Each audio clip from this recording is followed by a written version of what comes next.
सब पीछे मुड़ के देखने लगे। लाल धोती में एक लंबे कद वाला तांत्रिक पुरुष खड़ा हुआ था। सर पे लंबे बाल, बड़ी मूछ, लाल तिलक, गले में रुद्राक्ष की माला और हाथ में कुंडली और त्रिशूल लेकर खड़ा था वो। तभी भी अभय उन बच्चों के बाल पकड़कर उन तीनों का सर दीवार पे पटक रहा था, लेकिन तांत्रिक को देखकर वो डर गया। तांत्रिक ने जल्दी से अपने कमंडलों से पानी निकालकर अभय के ऊपर फेंका और तुरंत ही अभय बेहोश हो गया। तांत्रिक के आदेश अनुसार सब गांव वालों ने उस जगह को खाली कर दिया और अहमद उस तांत्रिक के साथ मिलकर अभय को एक अलग कमरे में ले गया।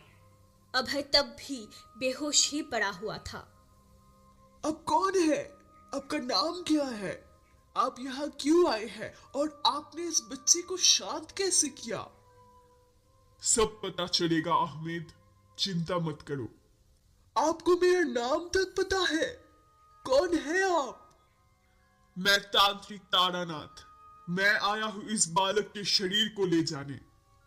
क्या शरीर ले जाएंगे मतलब? हाँ, शरीर ही तो है, सिर्फ शरीर। इन लोगों को घर में नहीं रखा जाता अहमद।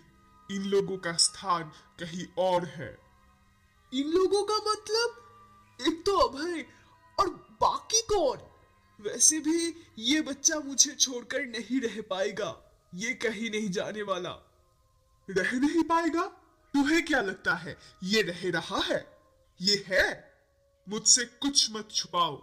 तुम्हें खुद भी पता है कि जब पहली बार तुम इससे मिले थे तभी ये जिंदा नहीं था। पूरा एक दिन मिट्टी के अंदर रह के भी कोई कैसे जिंदा रह सकता है अहमद? तुमने तो खुद अपने हाथों से उसे मिट्टी में गाड़ दिया था। जाओ, जाके उसका हाथ देखो। अहमद ने जाके अभय का हाथ देखा।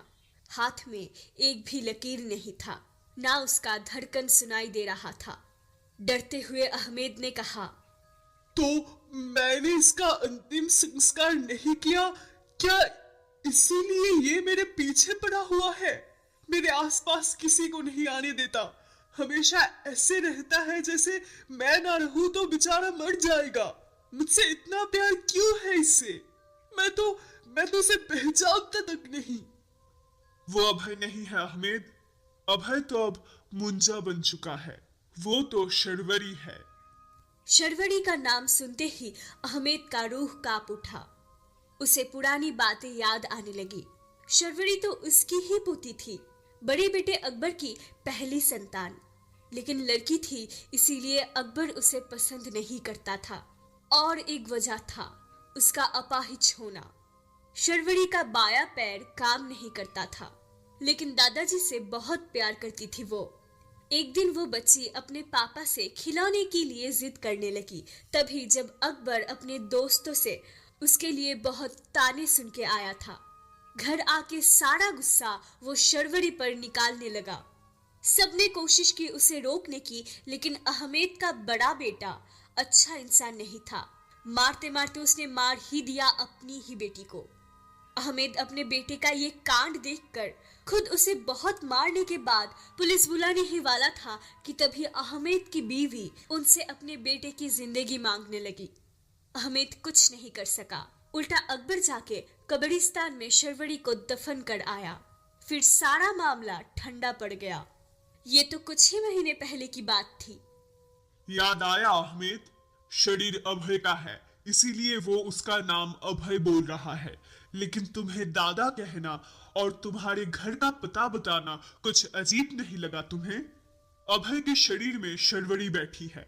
तुम्हारे बेटे ने उस रात बिचारी को कब्रिस्तान में दफन नहीं किया था, जंगल में ही फेंक आया था वो अपने शरीर से इस घर में तुम्हारे पास नहीं आ पा रही थी क्योंकि उसका शरीर तो आधा कुत्तों ने खा लिया था।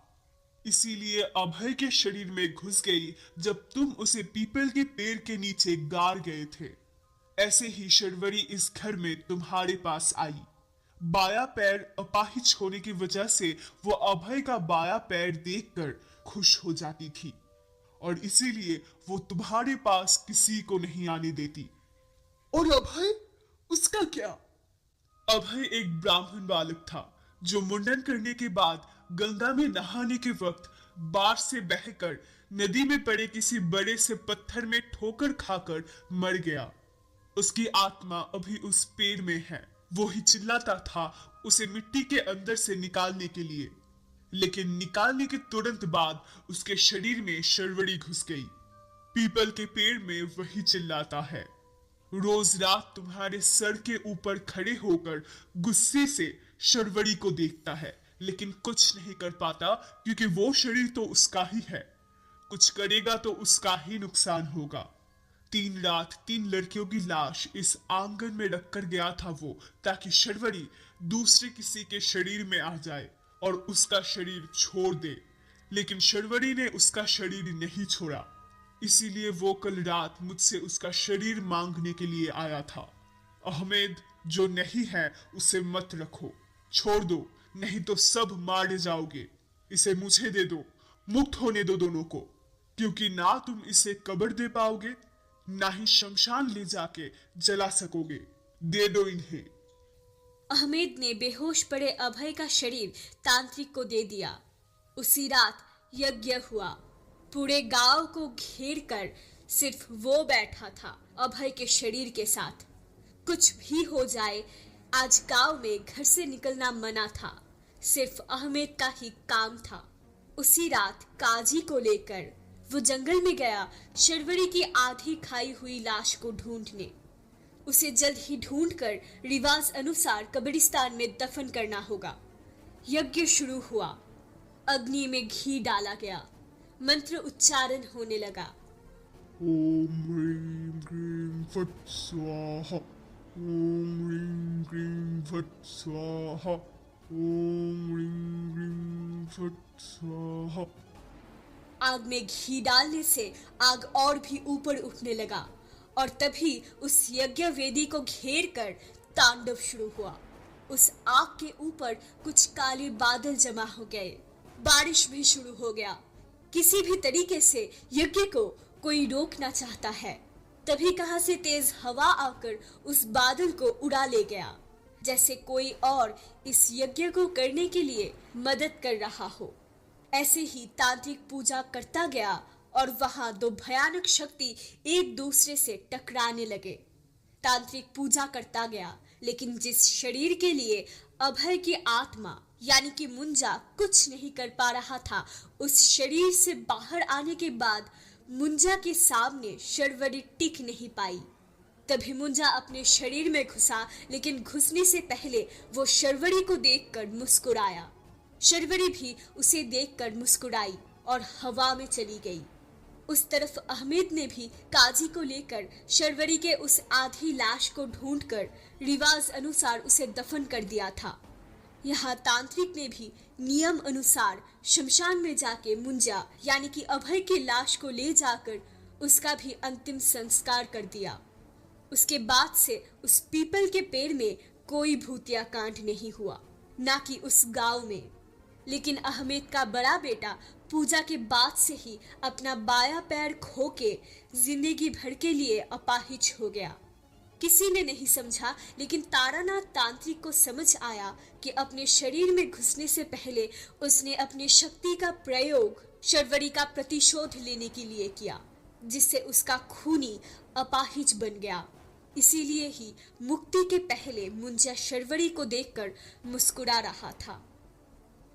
वीडियो में बने रहने के लिए शुक्रिया। कैसी लगी ये कहानी कमेंट में जरूर बताना।